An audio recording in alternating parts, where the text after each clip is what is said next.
Hey, what's up, guys? Back again with another live. I am keep bringing up videos, taking it back off, but guys, I promise you this is the last one, and I'm gonna keep this video on. So, guys, I want to give you study, advanced study. Okay, something that you need to put your mind into, something that you can come back to. Maybe pause the video, then come back. But this is a study that can help everyone at the end of the day. So where we at now is that we have a lot of people that is stuck in traditional teachings, guys, and I'm trying to get you out of that. So we need to understand how Revelation 12, okay, basically tells us everything what's going on. Basically, guys, and everyone have their different interpretation on Revelation 12, guys, and the whole book of Revelation is confusing, guys, and I understand that. All right. Other things that is confusing is the seven seals, are the seven trumpets, the seven bowls, right? So, of course, I can only give you the most extent of knowledge that I can give you.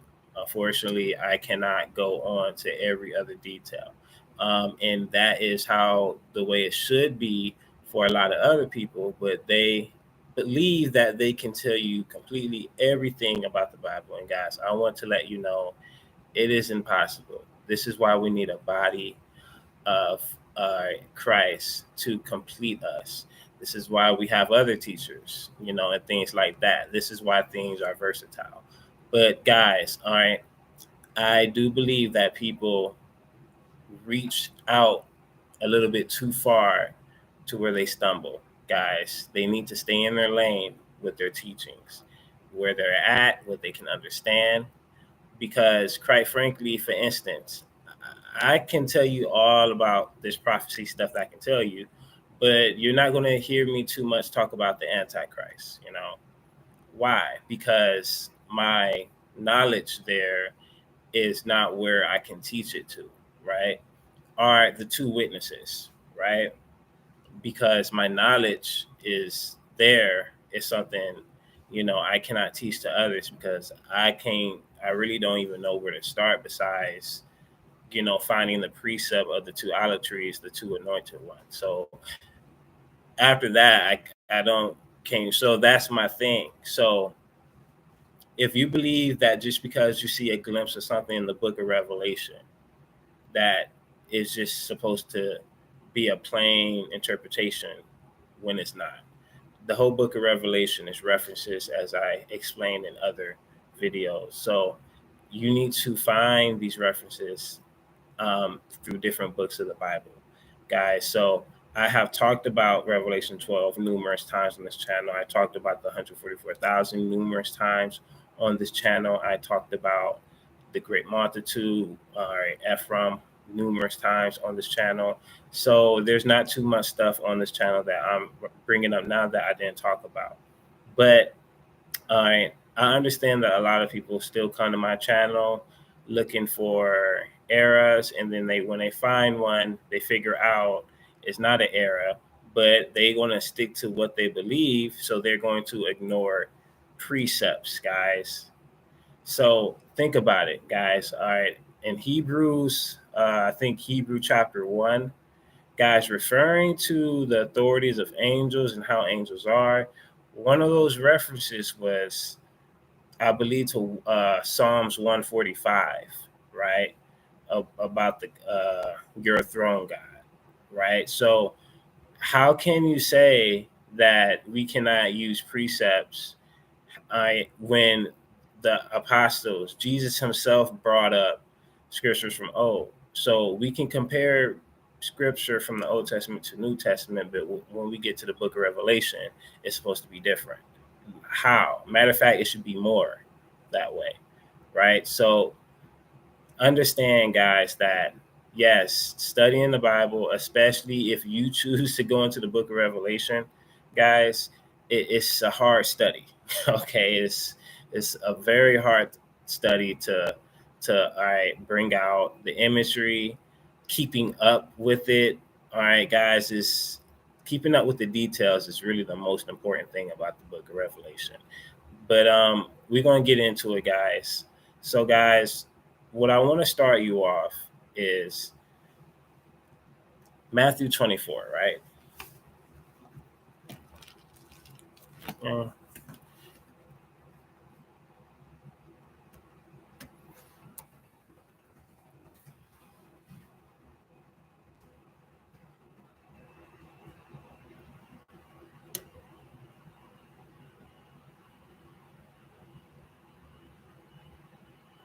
So, we're going to get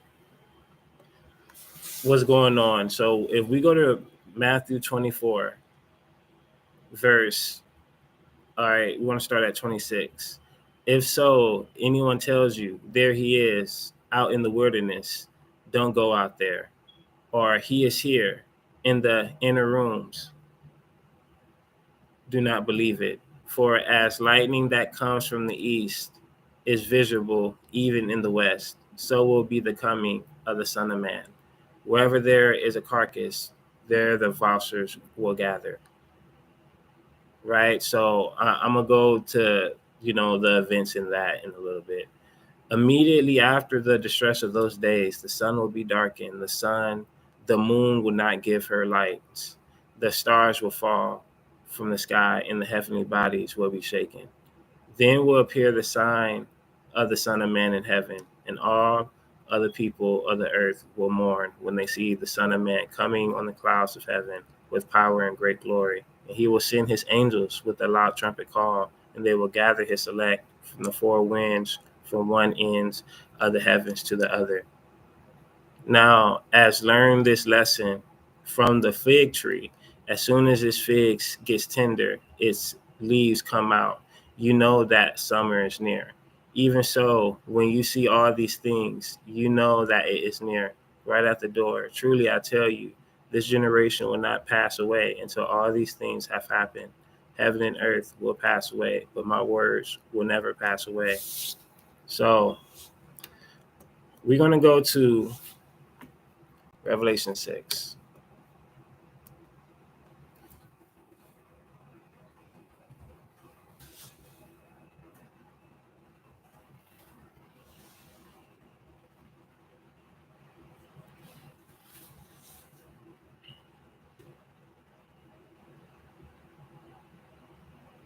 If we go to Revelation 6, verse 12, I watched, and as he opened the sixth seal, there was a great earthquake. The sun turned black like sackcloth of goat hair. The moon, the whole moon turned blood red, and the stars in the sky fell to earth as fig trees drop from a fig tree when shaken by a strong wind. So you see the references there. Even though the setting, we can clearly see that Matthew 24 and what we just read is the same as here. But even the Bible is still confirming you. So look at the reference, guys, as he dropped, as the fig trees from a fig tree. Guys, that's just letting you know another confirmation that is comparing to the scriptures that Jesus was speaking of in Matthew 24. The heavens receded like a scroll being rolled up, and every mountain and island was moved from its place. So, guys, what precepts do is that it gives you more description of what you read, all right, and the other, all right, book that you found the reference or precept in. So the reason why it basically fulfill it, if it completes the meaning of what you're trying to find, guys, it's like a puzzle. So this is that puzzle. So we're finding out more. Then the kings of the earth, the princes, the generals, the rich, the mighty, and everyone else, both slave and free, hid in caves and among the rocks of the mountains. They called to the mountains and the rocks, fall on us, hide us from the face of him who sits on the throne and from the wrath of the Lamb. For their great day of their wrath has come. Who can withstand it? So we're going to go on to Revelation 7. After this, I saw four angels standing at the four corners of the earth. So let's stop right here. So, guys, many people want to get to Revelation 7 and say that this is not included in the sixth seal for some reason, right? But it clearly is, because what did Jesus say in Matthew 24? He's going to send his angels to get his elects, right? So we're reading about that. After this, I saw four angels standing at the four corners of the earth, holding back the four winds of the earth to prevent any wind from blowing on the land or on the sea or any tree. Then I saw another angel coming from the east, having the seal of the living God. He called out in a loud voice to the four angels who have been given power to harm the earth and the sea. Do not harm the land or the sea or the trees until we put a seal on the foreheads of the servants of our God. Then I heard the numbers of those which were sealed, 144,000 from the tribes of Israel. Then it names all the tribes. So, what are we getting at here is that, guys, apparently his elect, okay, guys, is at that time at least, because we still got more to go. The guys, his elect guys are the 144,000 when he is speaking of Matthew 24, the angels getting his elect. I mean, you have no choice but to include them in it. It's the same setting. We got the four angels, we got the four winds, we got the references with the fig tree, we got the moon, we got the sun, So let's talk about the sixth seal in general. So when we see that the sun becoming black, that is the solar eclipse, right? Or the moon turning blood, right? That's a lunar eclipse, right? So when we understand all these things, guys, so how long have that been going on? Is that a one event thing, or is it the signs, right? So where we're getting at here is because we're already at the sixth seal, and people are saying that this is the second coming of Jesus Christ, right? But you need to understand things, right? Everything has its meanings. Okay, sometimes everything is not black and white, guys. Sometimes everything is not black and white. Just because God is not an author of confusion, that is very right. But he is a mystery, guys, and we can find those mysteries without getting confused if we just slowly do it with scripture, guys. Guys, I'm on my third chapter. Went from Matthew 24, okay, all right, Revelation 6, and I'm on Revelation 7, and everything is fitting right now. So, we can keep going on, but guys, understand that traditional teachings is going to have a hold on you, right? When you could just be honest of yourself and see the full truth, right, through the scriptures. So if Jesus explained the sixth seal in Matthew 24, is it fair to say that some of the seals may be in Matthew 24, right? So we're going to go back to Matthew 24.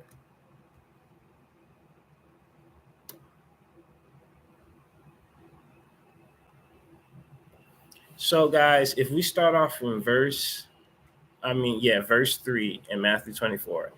As Jesus was sitting on the Mount of Olives, the disciples came to him privately. Tell us, they said, when will this happen? What will be the sign of your coming and of the end of the age? So Jesus is about to give us the signs, right? Watch out that no one deceives you, for many will come in my name, claiming I am the Messiah, and will deceive many, right? Now, I believe it was either Jude or John talked about this too, that there would be many antichrists, right? He goes on in verse 6, you will hear of rumors and rumors of wars. See to it that you are not alarmed. Such things must happen, but the end is still to come, right? So this season includes war, right? So people are saying that, World War I or World War II is part of the Great Tribulation, and that we're in the Great Tribulation right now. He's right here telling you that the end is still to come, guys. He is answering his disciples' question about what are the signs, guys. Nations will rise against nation, and kingdom against kingdom. There will be famines and earthquakes in various places. All these are the beginning of birth pains, right?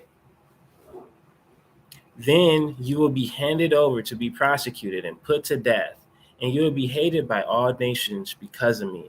At that time, many will turn away from the faith and will betray and hate each other. And many false prophets will appear and deceive many. And because of the increase of wickedness, the love of most will grow cold. I mean, can you not say that relates to this world now? I mean, come on. The one who stands firm to the end will be saved. And the gospel, and this gospel of the kingdom will be preached in the whole world as a testimony to all the nations. Then the end will come, guys. So when we go to the sixth seal, guys, when we go to the seals, we're going back to Revelation 6. And we're just going to start from verse 1. We already read verse 12 on down to verse 17.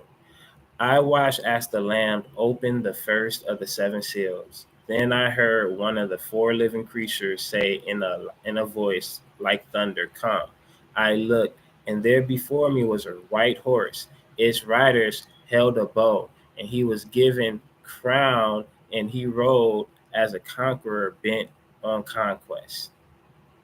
When the Lamb opened the second seal, I heard the second living creature say, "Come." Then another horse came out, a fiery red one. Its rider was given power to take peace from the earth and to make people kill each other. And to him was given a great sword. When the Lamb opened the third, I heard the third living creature say, "Come." I looked, and there before me was a black horse. Its rider was holding a pail of scales in his hand. Then I heard what sounded like a voice among the four living creatures say, 2 pounds of wheat for a day wages, and 6 pounds of barley for a day wages, and do not damage the oil and the wine. When the Lamb opened the fourth seal, who was this? Um, When the Lamb opened the fourth seal, I heard the voice of the fourth living creature say, "Come." I looked, and there before me was a pale horse. Its rider was named Death, and Hades was following close behind him. They were given power over the fourth of the earth to kill by sword, famine, and plague, and by the wild beast of the earth. When he opened the fifth seal, I saw under the altar the souls of those who have been slain because of the word of God and the testimony they had maintained. They called out in a loud voice, "How long, sovereign Lord, holy and true, until you judge the inhabitants of the earth and avenge our blood?" Then each of them were given a white robe, and they were told to wait a little longer until the full number of their fellow servants, their brothers and sisters, were killed just as they have been. So when we see the things Jesus was talking about, let's just start off with the many false prophets, right? And Matthew 24, verse 4. Guys, so many people think that this first seal is either Jesus or a copycat of Jesus. So they will say the first seal is the Antichrist because we see a white horse, that is really Jesus in Revelation 19. So people either call this the real Jesus or the Antichrist. But guys, the seals, okay, is judgment. So how can all the seals be bad, but then the first one is Jesus, guys? So I don't agree with that. The Antichrist, I don't agree with that. And I'm going to get to why I don't agree with those or why it don't fit into the timeline of anything later on. But what I will say that, guys, you have to also say that these are many antichrists, right? These are many. This is a season. This is the sign, right? This is what I'm trying to get to. The seals may be the sign, right, of what, the disciples asked. Okay, so I believe the first seal is false prophets. I believe the first seal is the apostate church. All the all the different bad religions that is here, all the people that is, giving out wrong information on Jesus, the gospel in general. You got billions of them, different denominations. We can go on and on. But guys, this is what the first seal represents: the confusion of, which way to go. And these false prophets, these pastors, these prosperity pastors, these really motivational teachers, they're getting money off of all of this. They're making bank. So yeah, they are reigning as kings. You look at different YouTubers, that is, giving up all this false information, but because of their titles, because of the topics they talked about, they get all these views or whatever, and they get a lot of stuff wrong. All right, so all of this all the way around, even if we go to 1-800, okay, you look on TV, false prophet telling you he can do this and that, and they got exposed countless of times. So we can go on and on, guys, about different ways. You can go through different angles. We see it, I see it, they see it. So it's nothing too wild here. But yes, I do believe that the first seal is just false prophets, guys. I remember that in Hosea, I believe. I forgot what chapter, guys. But it said that you will, I may have to find it, guys. All right. It says you will not find the word of God.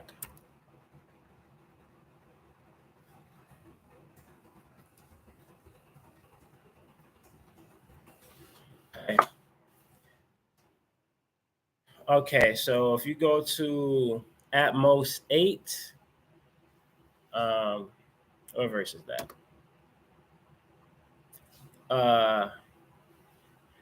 Amos 8, Amos 8, verse 12, it reads, "Men will stagger from sea to sea and wander from north to east, searching for the word of the Lord, but they will not find it." So I believe that the first seal is talking about this season, guys. And also, this is why many people is going to fall away, right? Now, Paul also talked about that too. You find that verse.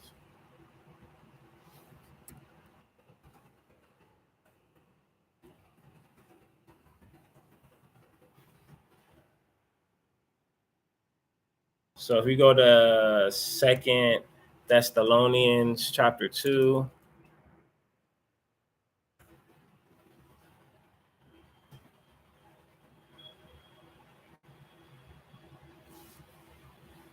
don't let anyone. Oh, sorry. All right, yeah. 2 Thessalonians chapter 2, verse 3. Don't let anyone deceive you in any way, for that day will not come until the rebellion occurs and the man of lawlessness is revealed. The man is doomed destruction. All right, that wasn't the right one. Sorry, guys. Unless I got to go to the King James version. That be happening sometimes too. Let me try the King James version real quick.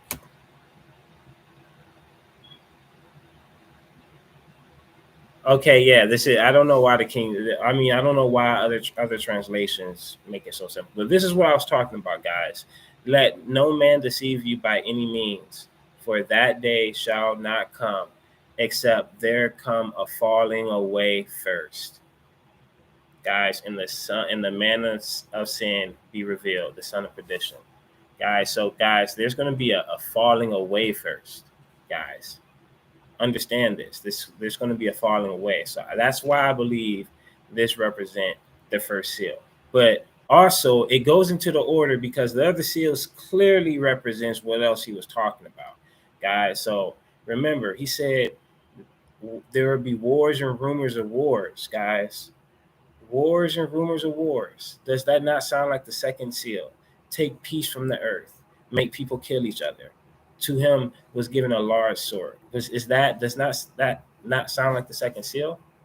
Now, remember, he also said there will be famines, pestilence, and earthquakes, guys. Famine and pestilence. guys.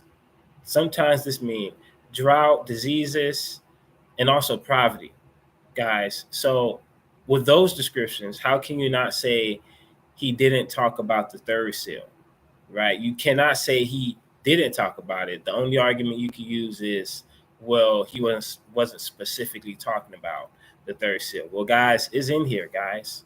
So when we read, the fourth seal, right? By famine and plagues, and to kill by sword, by the wild beast of the earth. Now, what's happening to the wild beasts of the earth, guys? All right, they're being extinct, guys. All right, as the years, decades go on. I mean, it's well known. I mean, everyone knows that. So understand that, guys. Jesus didn't miss a beat in this, right?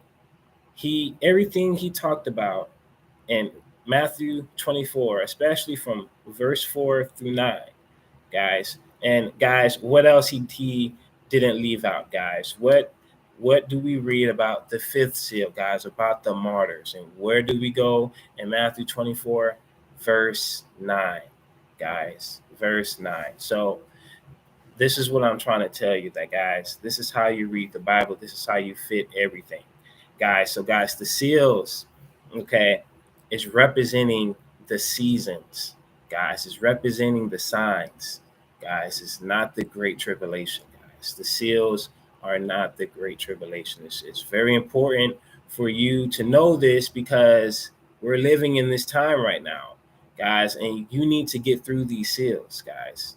We're living in this time. All right. Everything is being set up, okay, for the Antichrist. This is the time we're living in, right? So I want to pause right there, guys. I want all you guys to to sit there, think, dialogue, pause the video, come back the next day, whatever you need to do.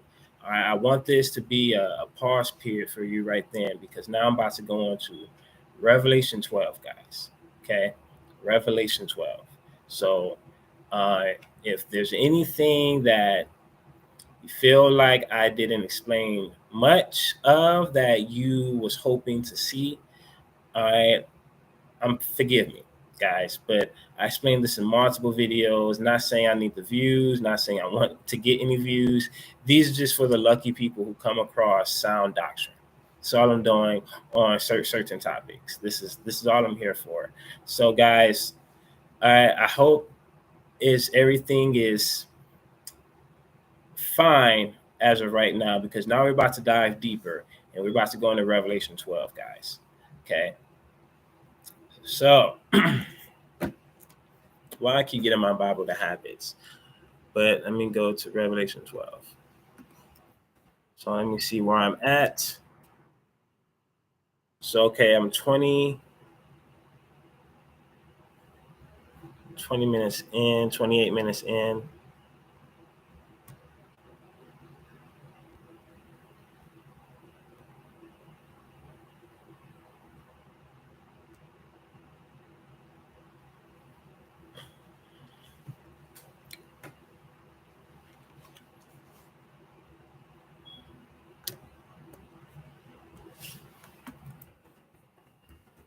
All right, Revelation 12. Guys, I don't want to, since I do have this on, a lot of other videos and things like that, I'm not going to, go too deep like I did with the seals, because now I want to read down this chapter and for you to get my understanding, guys, and how I come up with this, just how I came up with what we just talked about, guys. So stay with me, okay? All right, so we go back into it. Revelation 12, all right. A great sign appeared in heaven, a woman clothed with the sun, with the moon under her feet, and a crown of 12 stars on her forehead. Okay. So people say that this woman is Israel, right? Because they go to Genesis 37. And Genesis 37 literally explains how Israel, Jacob himself, okay, compared himself to the sun or the moon. Okay. So I don't know how we are comparing that to the woman. I don't know how, but also, 12 crowns, we know that represents the 12 tribes of Israel, right? So we got the Israel, the land, right? Then we got the 12 tribes. Who is the woman, right? So how can we say if Genesis 37 is specifying these, all right, um, these images, right? Why can't we do it, right? In the book of Revelation, I'm so confused. So as of verse 1, we don't know who this woman is right now, right?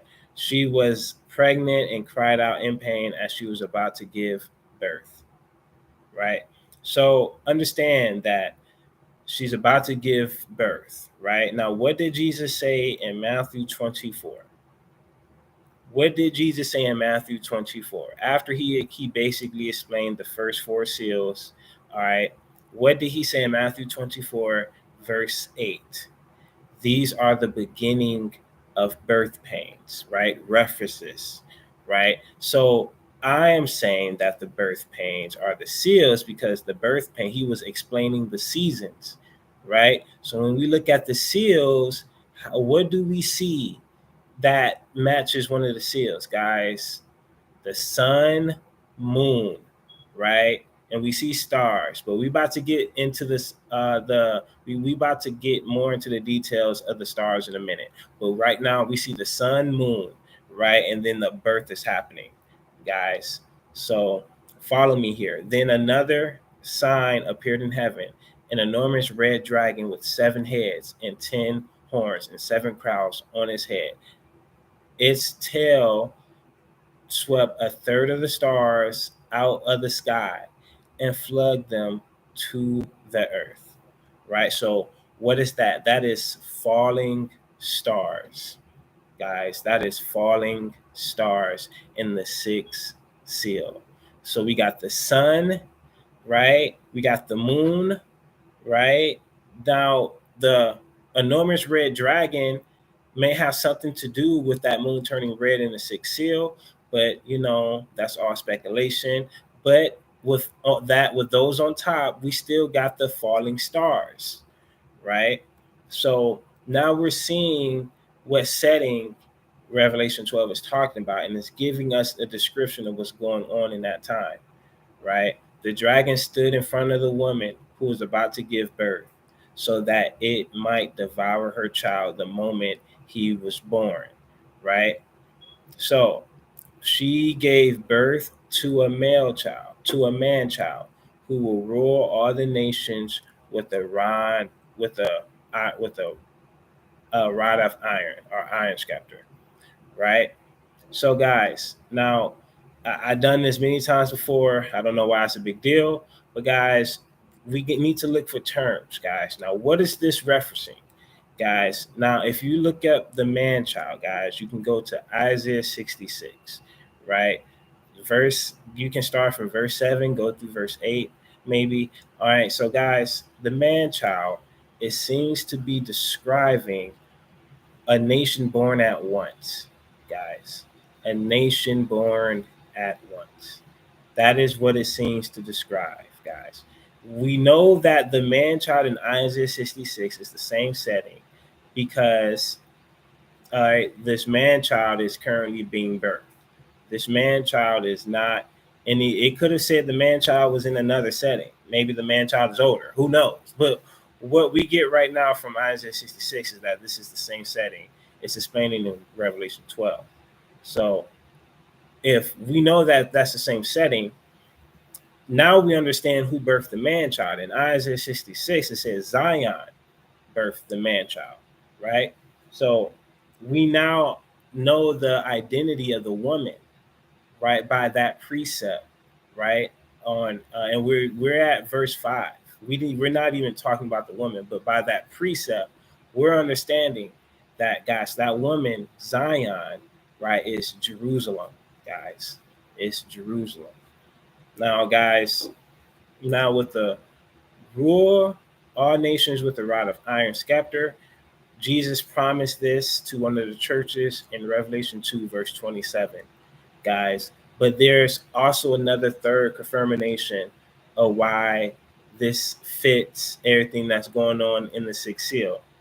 If we go on to verse 6, we keep on to verse 5. And her child was snatched up to God and to his throne. So, guys, if I'm saying that this is the sixth seal, when do a group of people, right, get caught up or snatched, but quite frankly, they get saved, right, before the devil is able to do anything, right? Remember, the 144,000 was sealed specifically before the harm was done to the earth, the tree, and the sea. So this is that setting. But I still got another confirmation on top of that one. But hopefully we can let that simmer, all right, and think about scripture and be honest with ourselves. But we're going to go on to, all right, verse 6. The woman fled in the wilderness to a place prepared for her by God, where she might be taken care of for, all right, 3 years and a half. Then war broke out in heaven. So this is letting you know that I'm saying that this is the sixth seal, that the trumpet is going to be, I would say, the first part, or however to see the, here's the thing. The trumpets, bows don't have to be in a certain timeline. It's just when those specific trumpets, bows are done happening. Right now, why do I say that? Because, guys, one of the trumpets are 5 months, right? It's 5 months of torture by the locusts, right?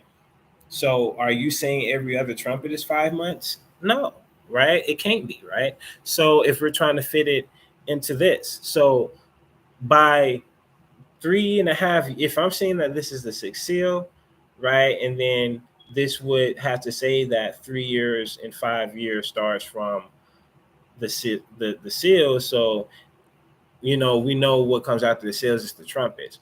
Guys, 3.5 years after the seals, we could just be on the fourth trumpet, right? Who knows? Who knows? The trumpets could be longer than the bows. The bows can be longer than the trumpets. That's not for us to know, right? So it is what it is. So we go on, then war broke out in heaven. So guys, why did war broke out in heaven? Okay, because remember, the man child was caught up to God's throne. We know Satan have access to heaven, right? In the book of Job, right? Can we all agree there, right? So in the book of Job, he was the accuser, right?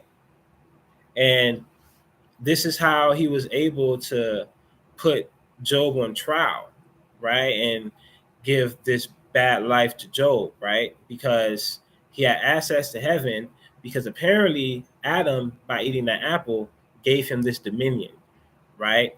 Now, before Satan failed, he was already cast out of heaven. But because of what Adam did, he put Satan back on top, I guess you should say, right? But what's happening now is that, guys, this event is a continuous event. Many people like to say that this fight was back in the day. Many people like to say that this man child was Jesus and this explaining for something back in the day. Why do we need to learn that in the book of Revelation when we already learned it through the four gospels? But that's not even the argument, but that is just something, to think about. But anyway, guys, as we can see by scripture, guys, that this is a continuous event, right? So this war broke out in heaven because Satan was pursuing the man child, right? All right. He goes up to heaven. Michael and his angels fought against the dragon, and the dragon and his angels fought back. He was not strong enough, and they lost their place in heaven, right? So, guys, imagine this, right? They lost their place in heaven. The great dragon was hurled down, that ancient serpent called the devil, Satan, who leads the whole world astray, who he was hurled down to the earth and with his angels. Then I heard a loud voice in heaven say, now have come the salvation and the power and the kingdom of our God, the authority of his Messiah. For the accuser of our brothers and sisters who accuse them before God day and night has been hurled down. Guys, you see why it's important to know your settings, guys. Satan is no longer going to be the accuser no more during the great tribulation. All right, so that means he don't have power in the second heavens. Now please follow me here, guys. Please, this is crazy important, guys, to follow me everywhere, because it's going to feel like I'm just hopping back and forth in scriptures, but I'm not. I'm always going to come back to something, guys. But this is the way you read the Bible, guys. So I'm going to go to Ephesians 6 so you can understand what's going on, guys. So Ephesians 6:12, for our struggle is not against flesh and blood, but against the rulers and against the authorities and against the powers of this dark world and against the spiritual forces of evil in the heavenly realms, guys. So let me show you a, a story regarding this, guys. If we go to Daniel 10.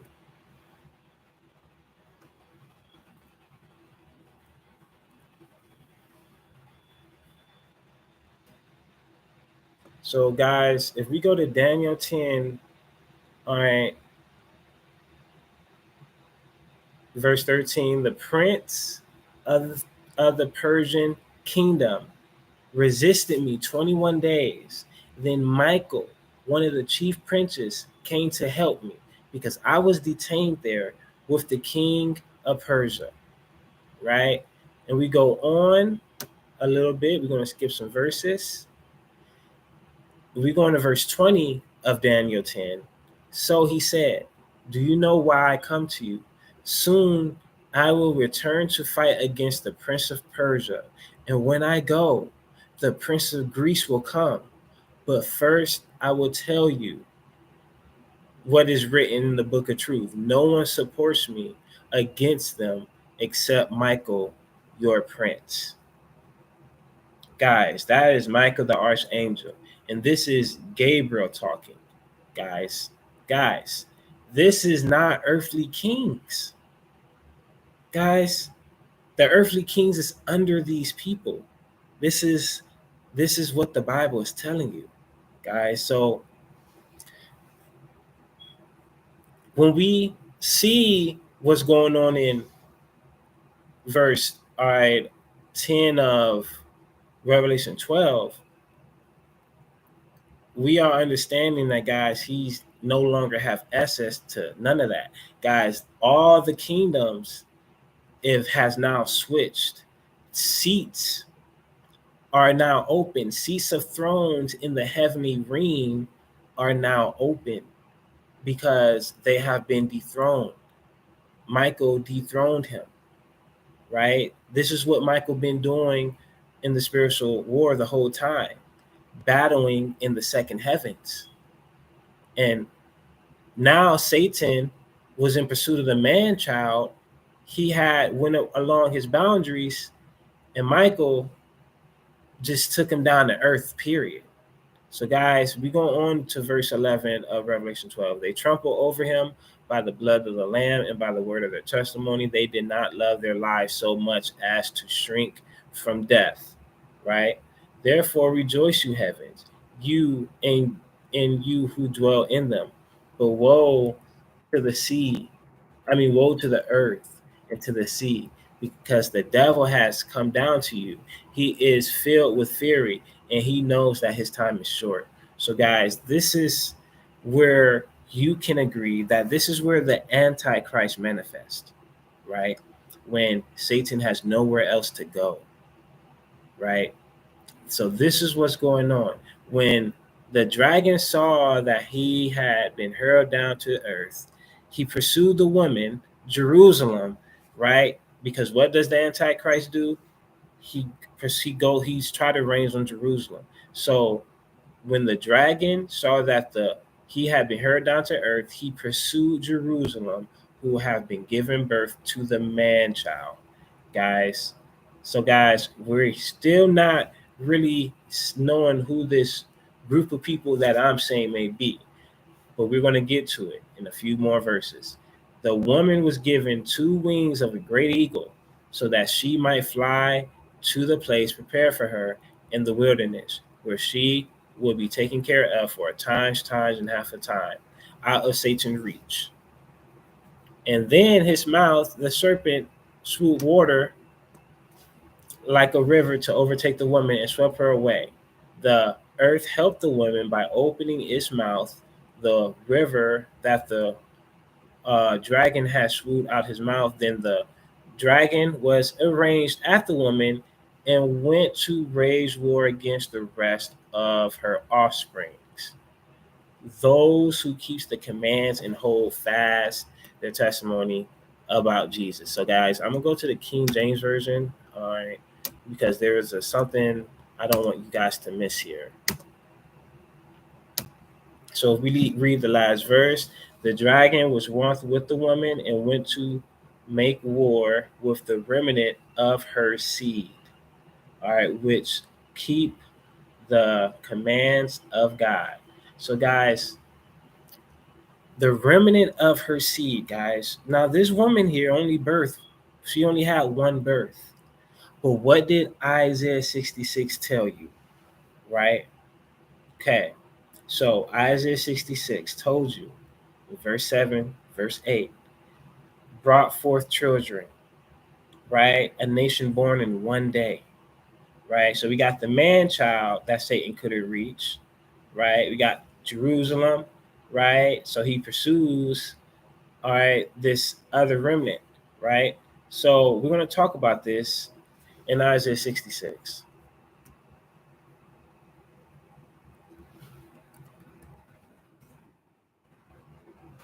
Wait, matter of fact, pause it right there. We're going to go back to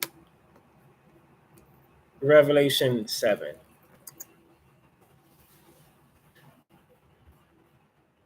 So now we read about the 144,000. We're going to read about the great multitude. After this, I looked, and there before me was a great multitude that no one could count, from every nation, tribe, people, and language. Now, notice it says every nation, tribe, people, language. So, guys, tribe. Now, you would say outside of the 12,000, those would be included in this great multitude. Is that too bad to say? But we go on before standing before the throne and before the Lamb. They were wearing white robes and were holding palm branches in their hands. They cried out in a loud voice. So we're gonna skip out in a few verses, and we get to the conclusion in verse 14. And he said, "These are they who have came out of the great tribulation." So stop, right? So we know that this is not the same setting that we saw with the 144,000, because the 144,000 was clearly on earth getting sealed, while this great multitude that came out of great tribulation is in heaven, right? So as I talked about with the seals, guys, the seals are the seasons. It's not the great tribulation, guys. So here is another reason to, all right, to show you why, guys. All right, here's another reason, even though I explained so many other reasons already. So if we go to Revelation 3 and we start at verse 9, I will make those who are synagogues of Satan, who claim to be Jews, though they are not, but are liars. I will make them come and fall down at your feet in the knowledge that I have loved you. Since you have kept my command to endure patiently, I will keep you from the hour trial that is going to come on the whole world to test the inhabitants of the earth.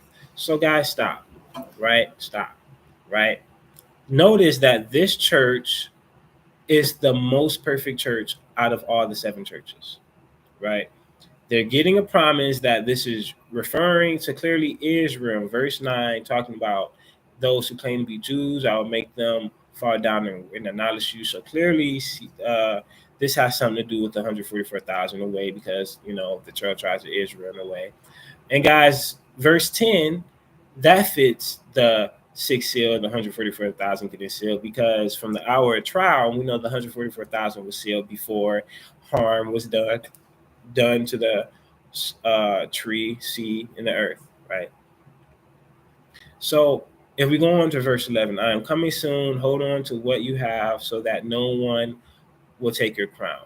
The one who is victorious, I will make a pillar in the temple of my God. Never again will they leave it, right? I will write them the name of my God and the name of the city of my God, the New Jerusalem, which is coming down out of heaven from my God. And I will also write them my new name, right? So if we kind of go to the descriptions of some of those guys, we're going to get very clear of what this could be talking about. And this is going to be a clear confirmation about, about what we see in Revelation 12, Revelation 7, guys. So we're going to go on the angel talk with me, and we go on to Revelation 21 verse 15. All right. The angels who talked with me had a measuring rod of gold to measure the city and its gates and its walls. The city was laid out like a square, okay, as long as it was wide. He measured the city with the rod and found it to be of 12,000 stadias, right? It's a little bit bigger than the US, basically, all right, and length, as wide in height as it is long. Okay.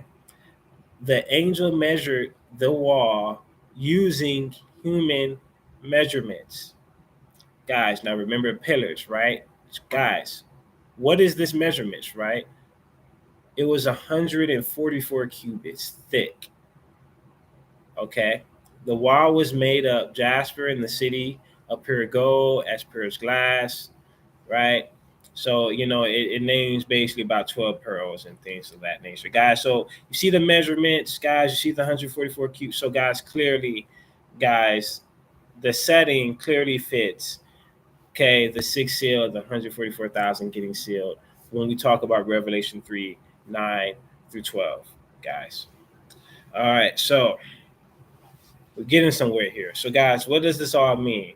Well, guys, we got down to the offspring, guys. Now, if the man child is the 144,000, let's confirm this more, right? We're going to go to Isaiah 66.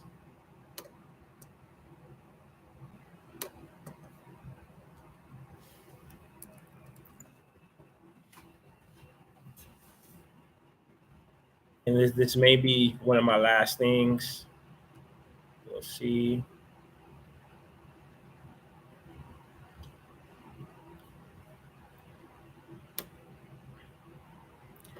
Isaiah 66. Before she travailed, she brought forth. Before her pain came, she was delivered of a man child, right? So, guys, who have heard such a thing?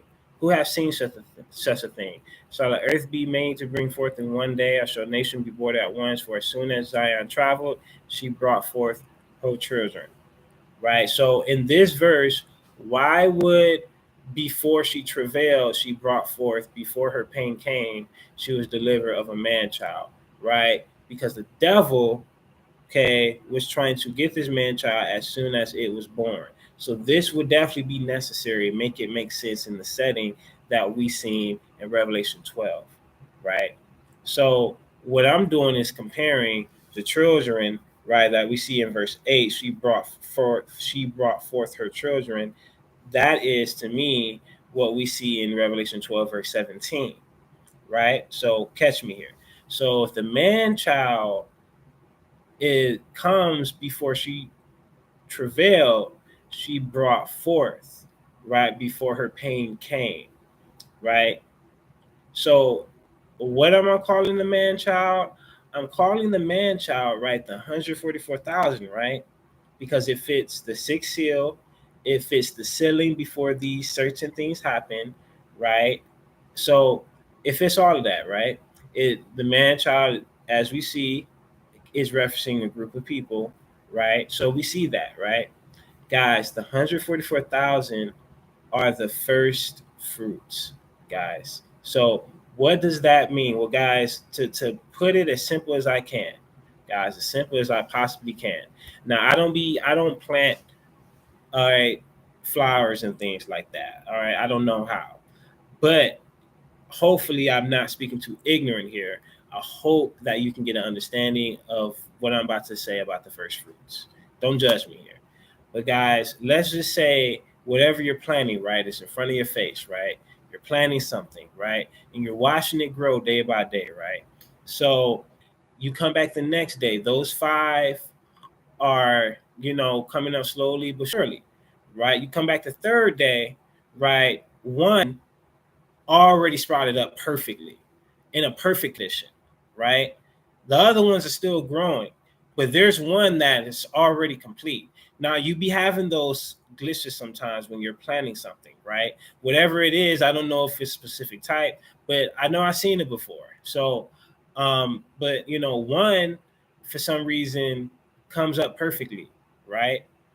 But guys, if that one stays there as the other ones continue to grow, at the time it's supposed to be, and things like that, then this first fruits that came up quickly, okay, is going to eventually die and is going to be a part of the tares, right, when the harvest is completed, right?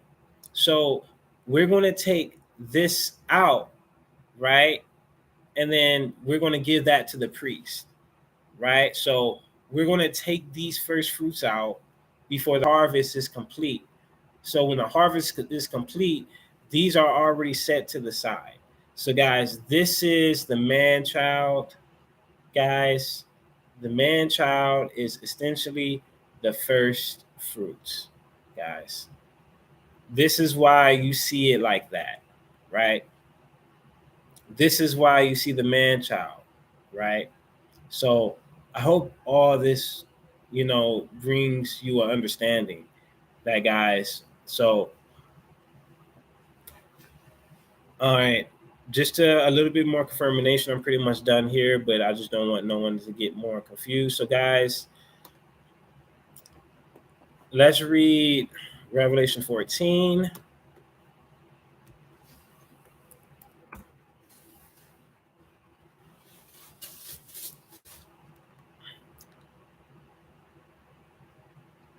Now, in other videos, I already explained this, but also look at the references with the children of Israel that is explained in Revelation 7.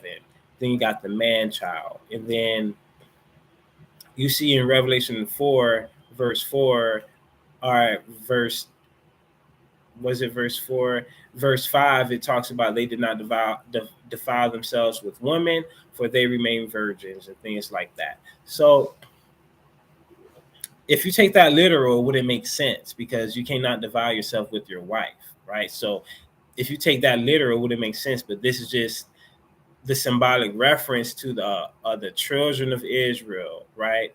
The man child, because remember Jesus said, if you want to be saved, you got to be like these little children, right? So and things like that. So but they're the first fruits, and guys, what's important is that they are redeemed from the earth, guys. They are redeemed from the earth. They were purchased from among mankind and offered as first fruits, guys, to God and the Lamb, guys. So understand this, guys.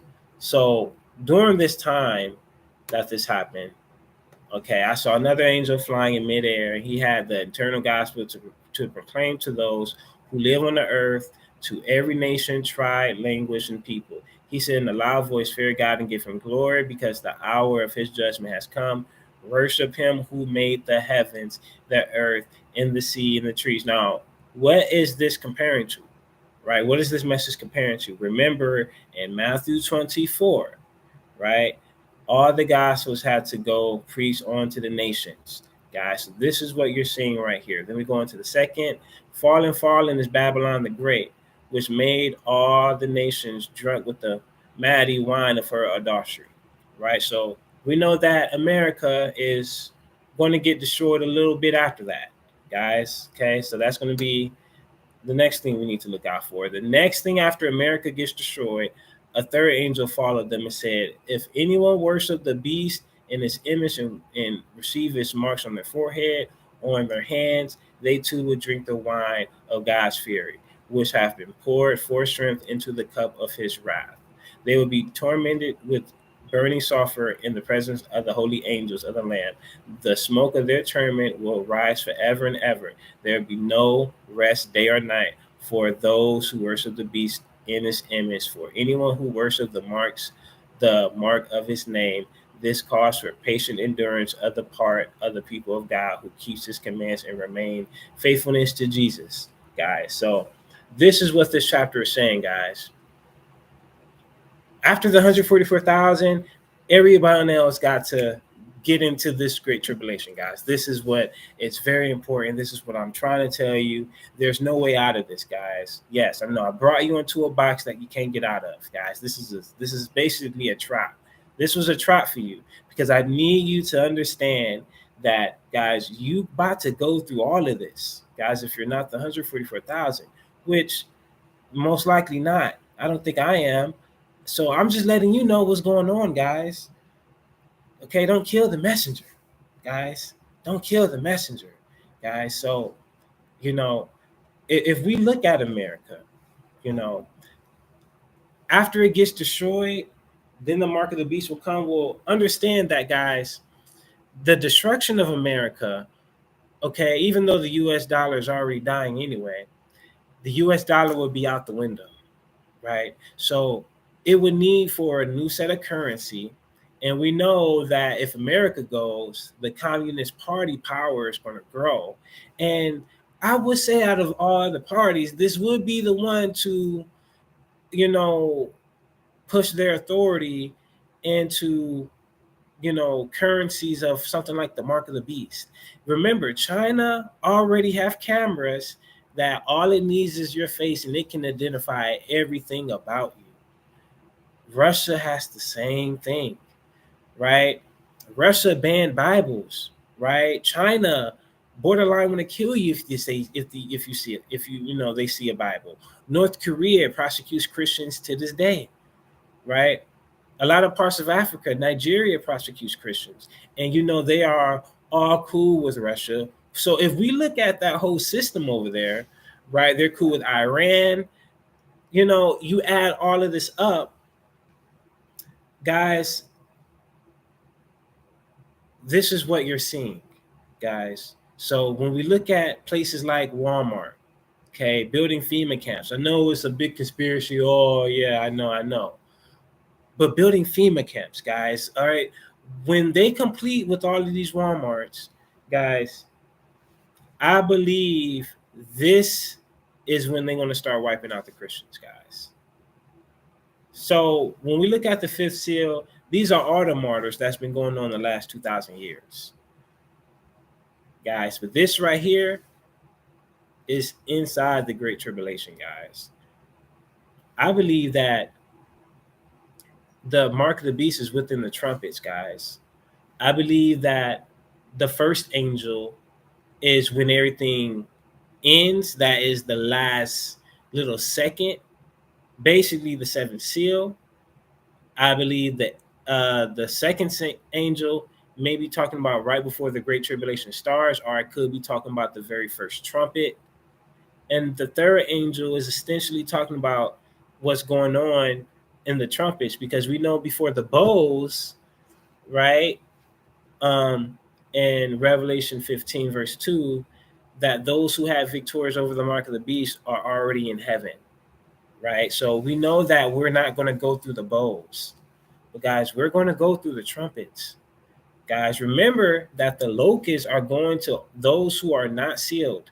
So the 144,000 will still be here currently, maybe going back and forth from heaven if you read Isaiah 35, which I'm not about to get all into that.